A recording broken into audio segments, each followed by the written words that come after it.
En general, una de las apuestas importantes del mercado laboral contemporáneo industrial es que ustedes están en capacidad de soportar la toma de decisiones. Y esas decisiones son de muchos niveles, digamos de diferentes niveles.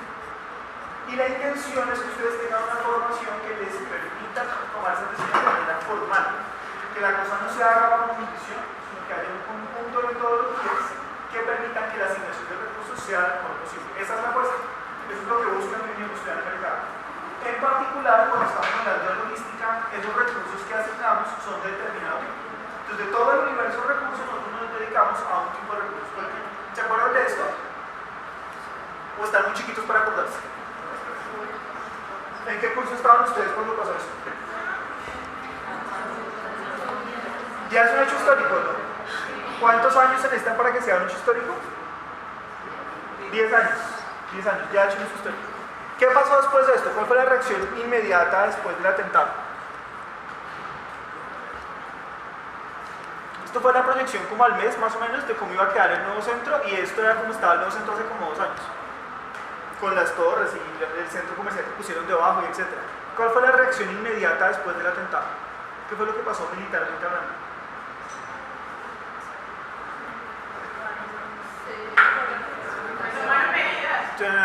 Señora, ¿qué medidas? De seguridad allá, de reforzar la seguridad, de molestar a todo el mundo en los aeropuertos, ¿qué más? Pues digamos, muchos ya teníamos, ¿no? Muchos ya necesitábamos, probablemente se haya vuelto más complicado sacar la visa por esa época. ¿Cuánto tiempo se demoró la invasión, se acuerdan? ¿Cuánto tiempo después estaba invadido? ¿Irak? ¿Se acuerdan o no se acuerdan? Menos de un mes. Menos de un mes. Esto es más contemporáneo que esto otro, pero está ligado. ¿En qué año fue la Segunda Guerra Mundial? ¿Del 39 al? Cuando uno pregunta acá es más fácil que se acuerden, ¿no? Ustedes saben hace muy poquito del colegio. Cuando pregunta uno cuando ya están viendo la materia, nadie se acuerda. ¿Cómo pasó la Segunda Guerra Mundial, muchachos? ¿Qué pasó en el 39 que inició la Segunda Guerra Mundial? ¿Qué invasión? ¿A Polonia? ¿Quién invadió a Polonia? Listo. Durante esos años, ¿cierto? Desde el 39, este loco logró en un periodo de 2 años hacer la invasión y la ocupación del 80% de Europa. Uno puede decir lo que sea del man. ¿Qué se necesita para que yo pueda ocupar o en un mes un país que está a cierta distancia o hace muchos años, durante un par de años, el 80% de todo un continente? ¿Qué retos implica eso? ¿Señor? Inteligencia. ¿Por qué inteligencia? Porque tienes que saber cómo manejar, cómo planear todo para que... ¿Qué tengo que planear, por ejemplo? El movimiento del ejército. Por ejemplo, el movimiento del ejército. La localización de las tropas. ¿Por qué es importante localizarlas bien? ¿Dónde debería localizarlas? ¿Por qué en las fronteras? Para la protección y para que... ¿Será que si estoy invadiendo el país, depender de la economía local para que alimente a mis soldados es buena idea? Depender de la economía local para, por ejemplo, pues todo lo que tiene que ver con recursos sanitarios y de salud de mis tropas es buena idea. Y si ubico todas las tropas en la frontera, justamente en la frontera del mar, ¿qué pasa? ¿Cómo hago para invadir? ¿Señora? Bueno, bloqueo el transporte es lo primero, ¿cierto? Si yo estoy muy bien ubicado, puedo bloquear el transporte, puedo bloquear la entrada, pero podría ser que cuando el reto es, por ejemplo, el 80% de Europa, bloquear todas las entradas de transporte va a ser como difícil, ¿sí o no? Es un reto bien complicado. ¿Por qué hablamos del tema? Todo lo que se estudia en logística, ¿cierto? Y la mayoría o algunas de las cosas que se estudian en métodos cuantitativos tienen origen en la investigación que hizo para la guerra. En cómo yo podría tomar las decisiones de la mejor manera para que con los recursos que tengo, con los soldados que tengo, con la plata que tengo, puedo garantizar el éxito de mi operación militar. Y la primera operación a gran escala logística fue esa invasión del 80% de Europa. Luego la vaina ha evolucionado desde el origen militar, ¿cierto? Desde la decisión o desde la necesidad de tomar una decisión que me permitiera a mí ocupar un territorio a otros contextos, pero los problemas son los mismos. Puede ser que yo antes localizara tropas, que yo necesitara tener un inventario de comida para mis soldados, ¿cierto? un inventario de medicamentos, que yo necesite planear la manera como me muevo de un sitio a otro para tener mayor probabilidad de éxito, que yo tenga que estar en un sitio donde estoy suficientemente cubierto, pero tengo alcance a suficiente parte del territorio, etc. Entonces la vaina empezó de esa manera y con los años ha evolucionado a contextos distintos y es lo que estudiamos en este momento. ¿Quién me ayuda a leer la definición? Sí. La logística es el proceso de gestionar estratégicamente la obtención, movimiento y almacenamiento de materias primas, productos y flujos de información, desde el punto de origen hasta el punto de consumo, con el fin de satisfacer las necesidades del cliente de tal forma que la rentabilidad sea maximizada. Muchas gracias. Entonces tengo un objetivo que es maximizar la rentabilidad. Estoy tratando de gestionar la obtención, el movimiento y el almacenamiento. Pero estoy hablando de materias primas, productos y flujos de información. Cuando vinieron a hablarles de producción, ¿qué les dijeron que estudiaban o que hacía un ingeniero industrial en la producción?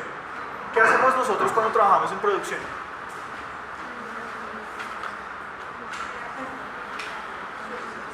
¿Ya no se acuerdan porque fue al principio de semestre? Primero, el diseño del proceso productivo. Eso es parte de lo que hacemos nosotros y depende del sector o no. Por ejemplo, en el sector de los alimentos es posible que uno encuentre más ingenieros químicos trabajando en el diseño del proceso que ingenieros industriales. Y esos manes saben más del diseño de intercambiadores y el diseño de procesos de ese tipo. Si la vaina es metalmecánica, es posible que uno encuentre un ingeniero mecánico. ¿Qué hacemos nosotros aparte del diseño de procesos? ¿Qué se les ocurre? Si yo estoy haciendo la planeación de la producción, si yo me dedico a fabricar camisetas, ¿qué tengo que planear de la fabricación de las camisetas? Supongamos que yo ya definí cómo se hacen todas, yo tengo el proceso documentado, ¿qué tengo que planear? La cantidad, ¿por qué la cantidad? Podría ser que si yo hago una mala estimación de la demanda, fabrico demasiadas y se me quedan guardadas. ¿Estamos de acuerdo? Y si las camisetas eran para un evento, al día siguiente ya no valen nada. Sería mala idea. Podría ser también que haga una mala estimación de la demanda, porque sean muy poquitas. Y que tenía pensado venderlas una semana, en 2 días me acabaron y durante los siguientes 3 días ya no tuve nada que vender. ¿Estamos de acuerdo? Aparte de la planeación de la demanda, ¿qué más habla?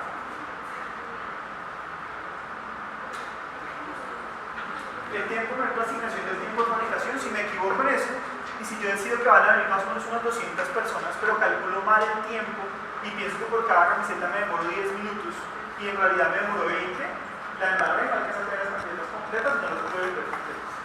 Pero si pensé que me demoraba 10 y nada más me demoraba 5, contraté un montón de gente por una semana y solamente necesitaba 3 días.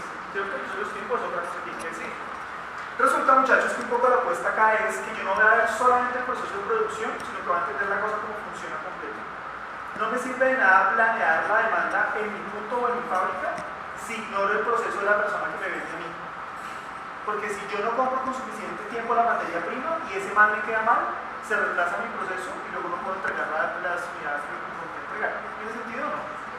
Entonces ya no me preocupo solamente por el proceso, me preocupo por la parte que está antes del proceso, que es el abastecimiento de materias primas, y me preocupo por la parte que está después del proceso. Porque si yo no comercializo solamente en Bogotá, sino en diferentes partes de la ciudad del país, el proceso de distribución tiene un costo, y si yo no asumo ese costo, si yo no calculo ese costo, si lo calculo mal, puedo tener pérdidas cuando pensaba tener utilidades. ¿Tiene sentido? Entonces me voy a ocupar no solamente de una parte, sino de toda la integralidad, ¿cierto? Y eso se llama logística o gestión de la cadena de suministro. ¿Qué pasa con lo que es antes del proceso de fabricación? ¿Qué pasa con lo que está después del proceso de fabricación? ¿Por qué la apuesta o por qué es importante, digamos, dedicarse a tomar ese tipo de decisiones? Resulta que desde hace mucho tiempo los puntos de consumo y el de fabricación de los bienes están separados geográficamente. Hace unos años, si en esta localidad producíamos este tipo de medicamento, o si producíamos este tipo de alimento y todo lo que se haga es plata, pues todo lo que comíamos era plata. Y lo que pasa ahora es que si yo fabrico acá cualquier cosa, es posible que mis materias primas vengan de diferentes partes. Y entonces yo necesito saber cómo las voy a traer, qué tiempo las voy a traer, y después cómo voy a hacer yo para comercializar lo que fabrico acá en diferentes partes del mundo. Y eso implica para cada uno de los procesos diferentes tomar decisiones. Lo primero es dónde están las plantas de mis proveedores, quiénes son mis proveedores, cómo voy a hacer para transportar eso, cómo voy a almacenar, luego cómo transporto mi planta, luego cómo fabrico, otra vez transporto, otra vez almaceno y otra vez despacho a los clientes. ¿Por qué será importante tener tantos almacenamientos? ¿O será que es mejor no tener tantos almacenamientos?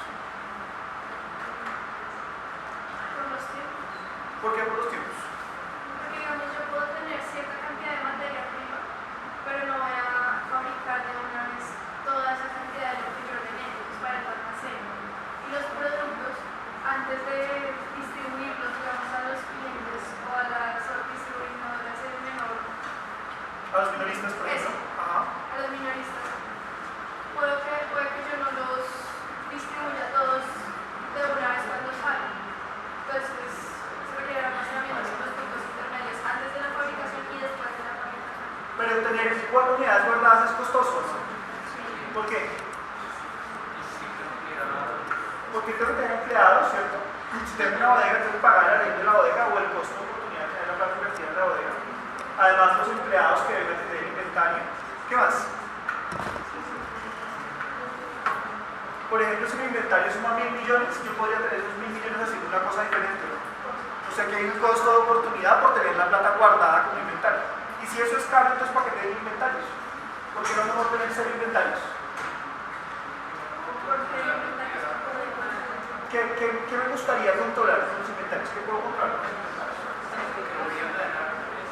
¿Lo que queda, perdón? Lo voy a ganar con esto, con el producto que yo tengo, lo que puedo ganar, lo que tengo que vender. Por ejemplo, si yo sé cuánto tengo que inventario, yo puedo hacer una estimación de cuánto debería vender, ¿qué más? ¿Eso? ¿Será que yo conozco con exactitud cuántas unidades voy a vender de un producto? ¿Eso es un problema o no? Yo puedo hacer mi mejor esfuerzo para encontrar un modelo que me permita más o menos pronosticar cuánto voy a vender o estimar cuánto voy a vender. La vaina es que esos modelos fijos se equivocan. No hay nada que hacer, nunca le pego exactamente el valor. Hay un margen de error. Si yo no sé cuánto voy a vender, ¿qué papel juegan los inventarios en ese proceso? Bien importante. Resulta que yo desconozco cuántas unidades vendo. Yo me dedico a vender arepas. Yo no sé cuántas voy a tener, ¿cierto? ¿Cuántas voy a vender? Y si un día vendo 20, y el otro 50, y el otro 80, y el otro 90, tomar la decisión de cuántas cocino es más difícil que si un día vendo 20, otro 21, otro 21, otro 20, otro 20, ¿no? Dependiendo de qué tanto cambien los datos de las ventas, dependiendo de qué tanto varíen las ventas en el horizonte de planeación, esa decisión es más complicada. Y es el papel del inventario. Resulta que si tenemos unas unidades guardadas y mis ventas subieron mucho, yo puedo responder a mis ventas, salvo las unidades de almacenamiento. Pero si yo solamente fabrico el promedio, siempre vendo 20, 20, entonces yo fabrico 20, 20, 20 y no guardo nada, si mañana mis ventas iban a ser 30, la agarré, porque no tuve unidades suficientes para responder. ¿Tiene sentido? El problema es que guarde muchas y se dañen, ¿o no? Entonces hay que buscar una forma de encontrar un equilibrio entre la cantidad que debo tener para poder suplir la demanda y el costo que tiene tenerlas, incluido el costo que se van a dañar.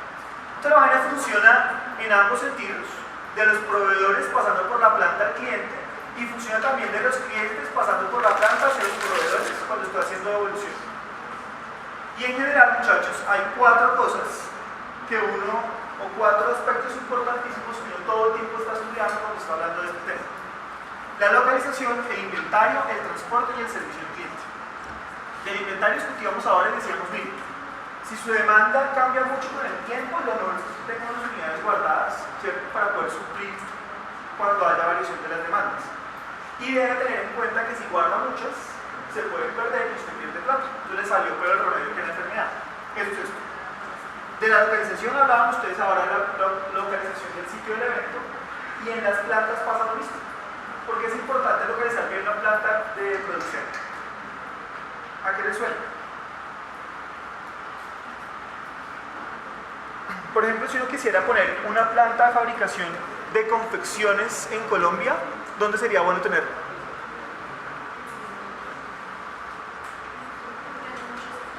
¿Señora?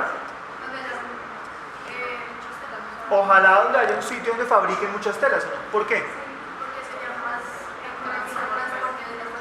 Y lo que pasa alrededor de eso es que también la gente en la región empieza a capacitarse mucho en ese tipo de trabajo, ¿no? Más fácil consigo yo trabajo calificado en confección en un sitio donde la gente se dedica normalmente a confección que en un sitio donde no. Si yo voy solamente a exportar, o si mis ventas todas están destinadas, por ejemplo, solamente a Leticia, ¿tiene sentido poner la fábrica en La Guajira? Y entonces la vaina tiene que estar ubicada en un punto donde la distancia entre la planta y los proveedores y la planta y los clientes sea la mejor posible, ¿o no? Entonces, dependiendo de eso, hay que tomar la decisión de localización. ¿Cuál es la diferencia entre una decisión estratégica, táctica y operativa? ¿Se acuerdan? ¿Usted sabe qué va a hacer hoy a las 4 de la tarde? ¿Y sabe, sí, de 4 a las 6 de la tarde? ¿Y sabe qué va a hacer el 21 de febrero a las 6 de la tarde, pero de 2054?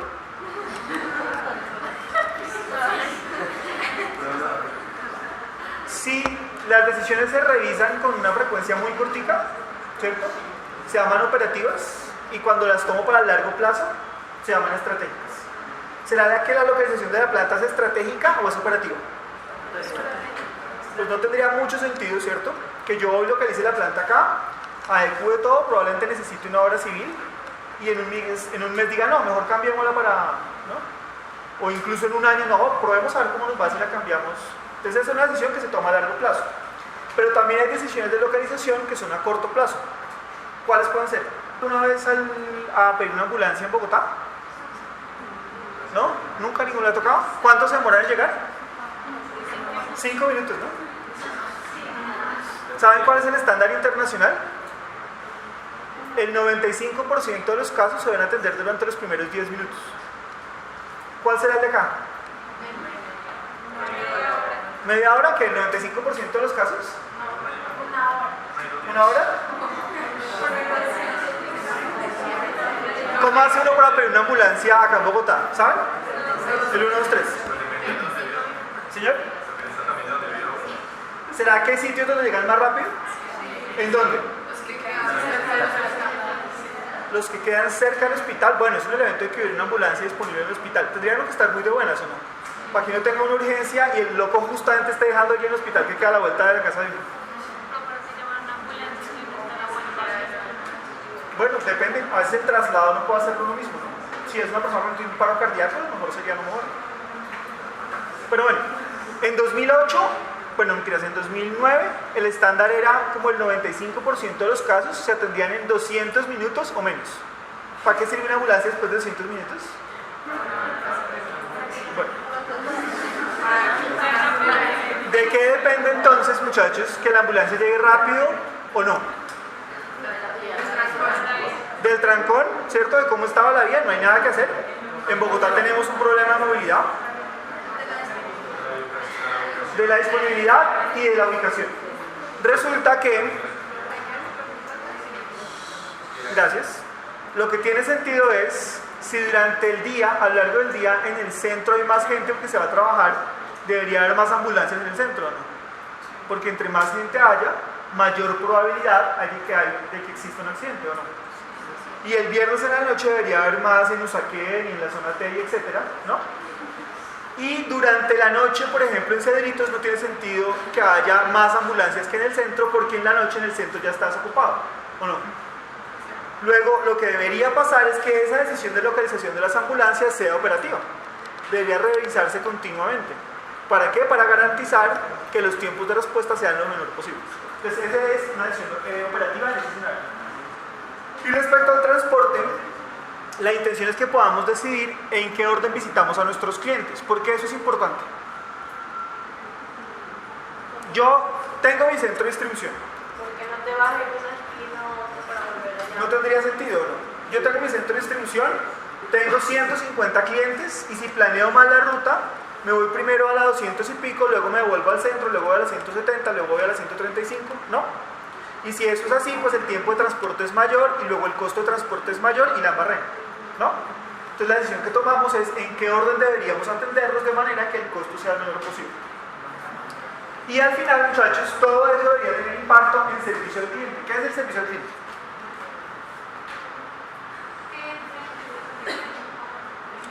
¿Cómo hago yo para saber si ese man está satisfecho o no? ¿Es más fácil medir el servicio al cliente en productos o en servicios? ¿En productos? ¿Por qué depende? Pues es que depende de cómo lo vayas a medir. Si se mide, digamos, por la calidad del producto, o sea, es que es muy relativo, porque, digamos, si tú lo preguntas por servicio de calidad en encuestas, por ejemplo, que se hacen en los hospitales o en restaurantes, en cosas así, con servicio al cliente, es una encuesta y es muy sencillo. Con un producto es prácticamente lo mismo y aparte se hace la prueba de calidad antes de dar el producto. Listo. Entonces, ¿es más fácil medir la calidad en el producto? ¿Que en el servicio? Sí, porque no ve que si ustedes vienen acá, ¿cierto? Toman un curso de un semestre, ¿cuál es la probabilidad de que su profesor le caiga mal? ¿Y es culpa del profesor solamente? Todavía responden que sí o no. Cuando se esté grabando van a seguir respondiendo que sí, es culpa del profesor solamente. Si es un esfero, ¿sirve o no sirve o no? Ya. Si es un servicio, el problema es un problema de percepción. ¿Alguno de ustedes sabe dónde es el hospital del Tunal? ¿Conocen? En el sur de la ciudad solamente hay un hospital de 4º nivel. O sea, ya se atienden la mayoría de las urgencias que ocurren en el sur de la ciudad. La mayoría de las ambulancias, desafortunadamente, por lo menos hace unos años llegaban allá directamente. Luego los tiempos de respuesta, pues... Entonces usted podía esperar 4 horas o 5 horas para que le hicieran atención de triage. ¿Alguno ha ido de urgencias a la Santa Fe, por ejemplo? ¿Cuánto me demoro antes de que me hagan el triage? ¿Saben qué es el triage? La primera consulta que le hacen a una enfermera para que me den los signos vitales y como usted se está muriendo o no, si está muriendo pase, si no está muriendo pues espere. Eso es el triage. ¿Cuánto se demora uno en Santa Fe para poder tener el triage? ¿1 hora? Han estado de malas. El tiempo de espera, pues yo no sé en este momento, hace unos años era una cosa como de 20 minutos o de 30 minutos, antes del triage. Si uno compara, si uno mide la calidad del servicio en Santa Fe y luego ahí mide la calidad del servicio en el Tunal, ¿qué esperaría uno? ¿Que la gente se queje menos en Santa Fe o no? Lo que pasa es que en el Tunal es gratis. Entonces, cuando usted va y pregunta cómo fue la calidad del servicio, así ha tenido que esperar 4 horas, ¿qué dice la gente? No, la doctora fue súper querida, me pesó, me dio acetaminofén, yo me siento muy contento. Y si usted va y pregunta en Santa Fe, ¿qué pasa?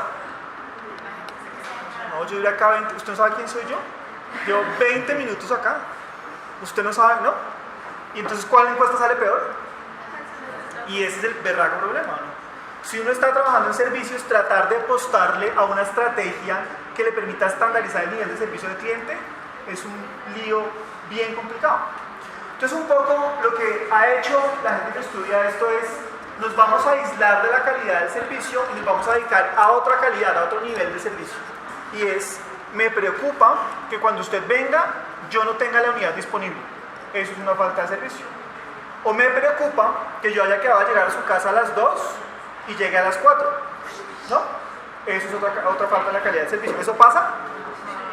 ¿Nunca se les ha dañado o han tenido problemas con internet? ¿Cumplidísimos o no? No, vamos a ir entre el lunes y el miércoles entre las 7 de la mañana y las 10 de la noche, llegan como el viernes de la semana siguiente a las... Exacto. Entonces, eso son las condiciones de servicio y un poco en ese escenario es en el que nos movemos cuando estudiamos logística. ¿Cómo vamos a tomar decisiones, por ejemplo, de contratación de personal, de localización, de inventarios, para poder responder a esas necesidades? Y en los 3 ejes hay decisiones tanto estratégicas, tácticas y operativas. Si eso es cierto, muchachos, ¿por qué es importante? ¿Ustedes toman fresco o no toman fresco? ¿Qué boleta? ¿De qué marca es el fresco que se consume en Colombia? ¿Frutiño? ¿Alguno de ustedes conoce una cosa distinta o no? ¿Clyde, por ejemplo? Bueno, tal vez la mayoría de las personas de su generación asocien fresco con frutiño, pero eso no ha sido así toda la vida. Antes, Royal, ¿no? Hace unos años, Fresco Royal, que es la misma fábrica de Clyde, tenía un porcentaje de penetración de mercado en Colombia muy superior. ¿Saben? Se llama Kraft Foods. Y tenía la vaina, el mercado prácticamente era de ellos. ¿Quién fabrica frutiño? ¿Saben? ¿Han escuchado de Koala? ¿Qué vende Koala? Bonais. ¿Y más recientemente? ¿Señora? Hay bebidas, ¿no les ha pasado nunca en un semáforo que les ofrezcan? Bueno, Vive 100 es de ellos también, Maíz Pira, ¿no? ¿Cómo se llama? Copetas, ¿no? Esa gente es Koala. Entonces, estos manes llegan a todo el mundo con ese tipo de canales y además invaden de publicidad, ¿o no? Invaden de publicidad. Ellos le apostaron a frutiño Y en un año y medio tenían un porcentaje de penetración altísimo. Luego esta gente de Kraft dijo, ok, durante mucho tiempo tenían más o menos el 60% y Frutiño alcanzó a tener, creo que eso es como una cosa de 2004, ya no me acuerdo el año, no me crean, si buscan van a encontrar, pero fue como el 2004 o 2006. Frutiño tenía el 75% del mercado. Los fregaron, los sacaron de Colombia. Por supuesto la reacción es, no es posible que una empresa local, ¿no?, que no tiene la economía de escala que tenemos nosotros, que no tiene el conocimiento que tenemos nosotros, nos saque del mercado de esa manera. Luego trataron de defenderse. En ese evento un sobre de esta vaina valía 450 pesos. Y lo que hizo Royal fue bajar el precio del sobre de 450 a 250. Si yo bajo el precio de esa vaina de 450 a 250, ¿qué pasa?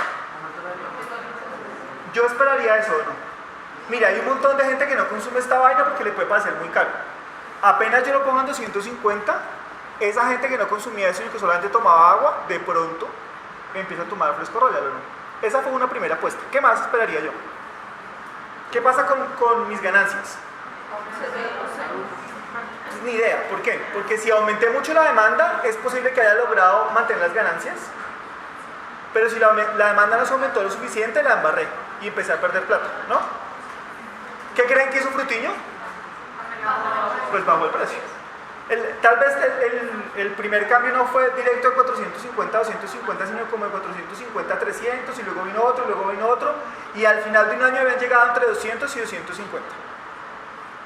Ambas empresas con la esperanza de que se iba a generar más demanda y que iban a tratar de patear al otro por fuera del mercado, ¿no? Yo estoy tratando de otra vez tener el 70% y luego vuelvo y le subo. Si vuelvo y le subo, ¿se mantiene la demanda? Otra vez ni idea, depende del producto. Hay productos en los que yo puedo tener durante todo un año promociones. Puede ser que no venda 250 el sobre, sino que venda paquetes de no sé cuánto, en el que regalo uno o en el que regalo dos, ¿no? Y eso va bajando el precio unitario. Y luego cuando le digo a la gente, ya no hay más promoción, la gente no lo siente como que la tumbaron, sino pues que se acabó la promoción y sigue comprando. Si el producto es de consumo masivo. Si el producto no es de consumo masivo, no es tan fácil. El resultado es que cuando cerraron el año, primero, pues esta gente no se dejó quitar del mercado. O sea, Royal no pudo volver a posicionarse. Pero Koala había perdido tenía una reducción como el 56% de utilidades netas en el año. Y Frutiño había perdido un montón de plata. Ya estaban perdiendo, Royal. Ya estaban perdiendo, pero aumentaban las pérdidas como al doble. Entonces resulta, muchachos, que todos van a trabajar con genios del mercadeo. Y va a pasar siempre que existen demandas de ese tipo. O sea, a esta gente le ocurrió bajar el precio de 450 a 250, ¿no? ¿Qué tienen que hacer las demás partes de la organización para poder responder a eso? ¿Señor? Ojalá, ¿no? Ojalá se vendiera más y hay que hacer más producción. Pero si seguimos haciendo todos nuestros procesos como los veníamos haciendo, ¿qué va a pasar? ¿Perdemos un montón de plata o no? Empieza a haber de inmediato presión para que todos seamos más baratos, ¿o no? Y uno puede ser más barato solamente sacrificando. Es más, uno no debería sacrificar calidad. Hay gente que lo hace, pero eso no puede ser el único camino, ¿no? Luego, lo que está esperando la organización es que los procesos sean más eficientes para que el costo sea menor. Que la distribución sea más eficiente, que los inventarios sean más eficientes, que el proceso de llegar al canal tradicional sea más eficiente, etc. Eso es lo que hacemos nosotros, ¿no? A eso es en parte lo que, pues de todo este cuento, es parte de lo que nos dedicamos. Por eso es importante, porque es que no tiene que haber una guerra en que el producto baje a la mitad del precio. Todo el tiempo hay la misma presión por eficiencia, porque todo el tiempo hay la misma presión por utilidad. No hay nada que hacer, ¿no? Aún en las organizaciones que no están buscando lucro, hay presión por eficiencia, ¿o no? ¿Por qué?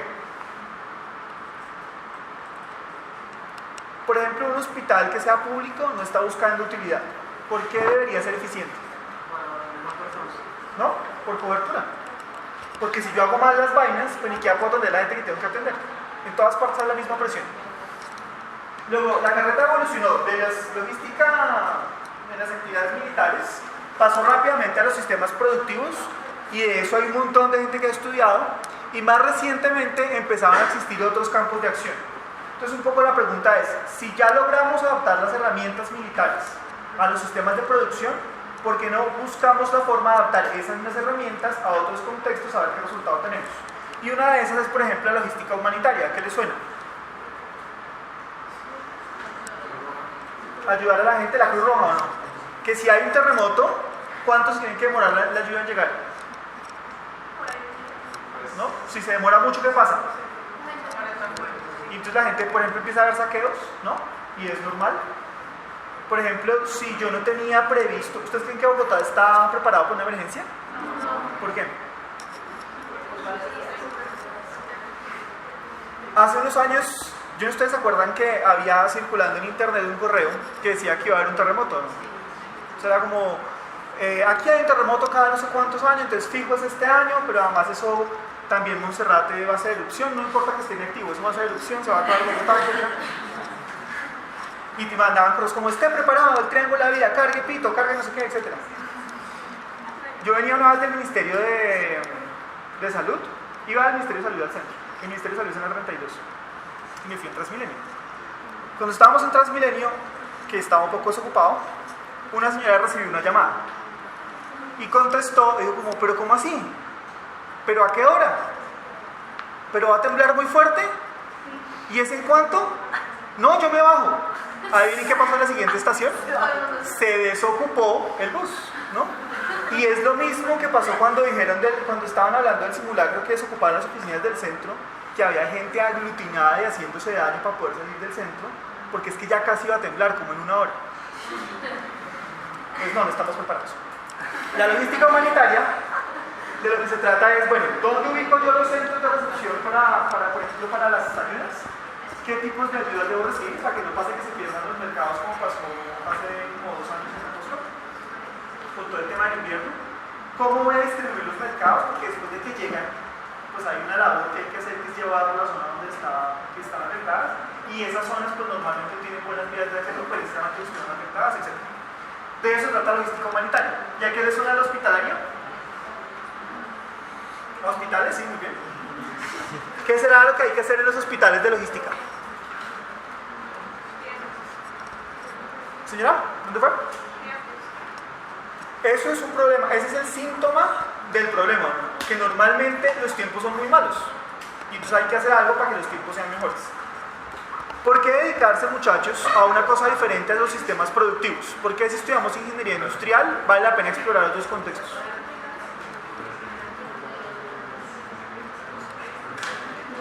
¿Qué sentido tendría estudiar ingeniería industrial si yo no quiero trabajar en producción?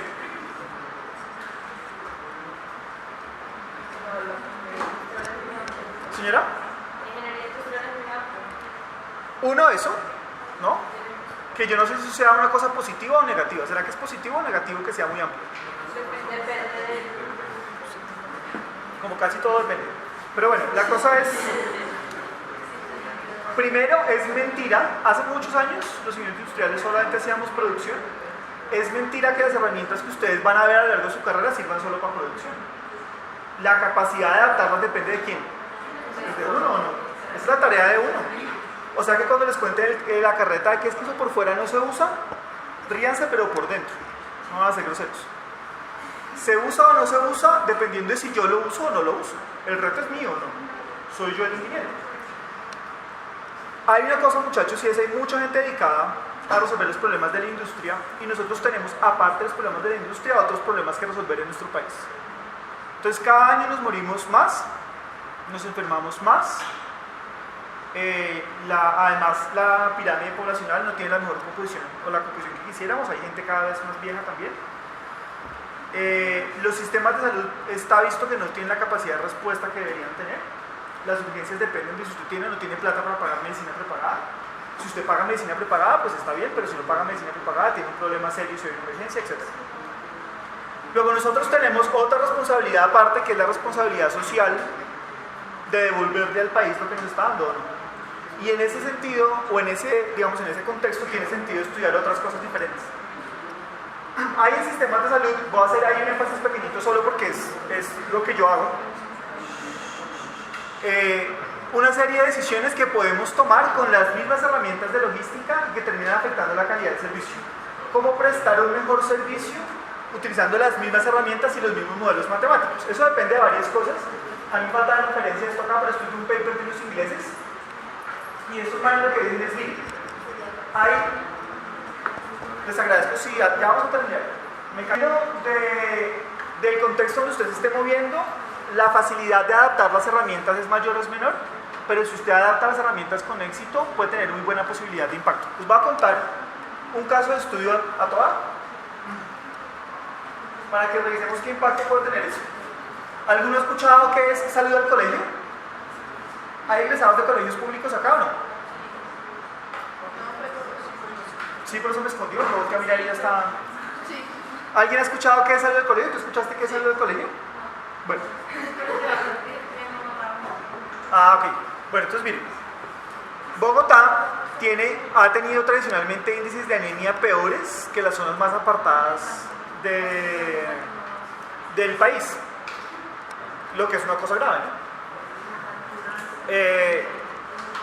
En un intento por disminuir la penetración de la anemia en Bogotá, durante la alcaldía de Luis Eduardo Garzón, se creó un programa que lo que hacía es, hay una serie de enfermeras que van a los colegios, ¿cierto? Reciben dos tipos de intervención, una es, están los refrigerios, y otra es les dan sulfato ferroso, y el sulfato ferroso permite la prevención de la anemia en los niños en edad escolar.